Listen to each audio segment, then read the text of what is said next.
কাটিগড়ায় কংগ্রেসের কি পরিস্থিতি রয়েছে? কাটিগড়ায় কংগ্রেসের পরিস্থিতি খুব ভালো, আমরা যেটা আশা করছিলাম তার চেয়েও ভালো।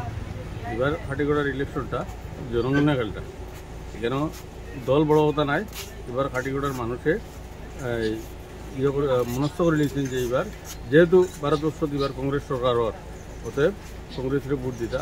আমরা কাটিগড়াতে কংগ্রেস 30 থেকে এরিয়া 35,000 ভোটে আগ্রহী থাকবো বিজেপি থেকে। আজকে আমরা বিভিন্ন সেন্টারে ঘুরতেছি এবং মানুষের যে উচ্ছ্বাসা এবং ভোট দেওয়ার যে আগ্রহতা, যদিও সকাল থেকে বৃষ্টি বিঘ্ন করছে, কিন্তু এই আজকে রৌদ্রের মধ্যে মানুষ বেরিয়ে আসছে এবং ব্যাপক আকারে মানুষ ভালো পার্সেন্টেজে ভোট হবে এবং কংগ্রেস আগিয়ে থাকবে এই আশাবাদী। আপনারা দেখছেন আজকের Barak, a house of Adrija digital media.